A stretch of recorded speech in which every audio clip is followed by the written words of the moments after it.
আসসালামু আলাইকুম ওয়া রাহমাতুল্লাহি ওয়া বারাকাতুহু। সম্মানিত দর্শক শ্রোতা, প্রিয় ভাই ও বন্ধুরা, আজকে এই ভিডিওতে আমি আপনাদের সাথে আলোচনা করব অনেক গুরুত্বপূর্ণ কিছু স্বপ্নের ব্যাখ্যা নিয়ে, যে ব্যাখ্যাগুলো আমরা অনেক দিন যাবত খুঁজছি কিন্তু পাচ্ছি না।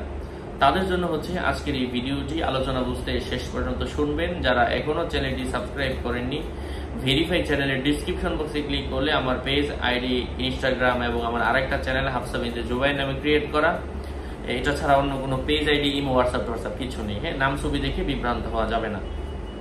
যাই হোক, মূল আলোচনা শুরু করছি। স্বপ্নে নৌকা দেখার অর্থ হচ্ছে অর্থ অভাব হওয়া। হ্যাঁ, অর্থের জন্য কষ্ট করার সম্ভাবনা রয়েছে।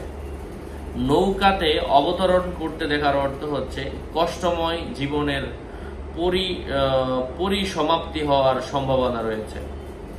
নৌকায় আরোহণ করতে দেখার অর্থ হচ্ছে বিপদ আপদের হাতছানি।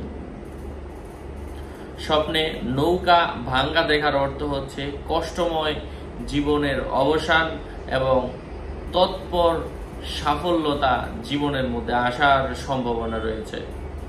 নৌকা ভাড়া করতে দেখার অর্থ হচ্ছে দুঃখ কষ্ট দূর হওয়ার সম্ভাবনা রয়েছে। স্বপ্নে নৌকা ডুবে যেতে দেখার অর্থ হচ্ছে সন্তান সন্ততি থাকলে তাদের উপর বিপদ আপদের সম্ভাবনা। নৌকা সুসজ্জিত দেখার অর্থ হচ্ছে সাফল্যময় জীবনের পূর্ব প্রস্তুতির সম্ভাবনা রয়েছে। কোনো মানুষ তার হাতের নখ যদি ভাঙ্গা দেখে ব্যবসায় ক্ষতিগ্রস্ত হবে। নখ লম্বা দেখার অর্থ হচ্ছে পারিবারিক বিপদ দেখা দিবে।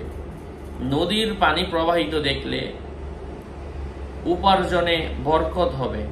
নদী পরিপূর্ণ দেখলে পাপের জন্য অনুশোচনা, সৎ পথ অবলম্বন করবে। নহর দেখার অর্থ হচ্ছে সৎ পথ অবলম্বন করবে। একই ধরনের ব্যাখ্যা। যাই হোক, আশা করছি বুঝতে পেরেছেন। আরো আপডেট পেতে সাথেই থাকবেন।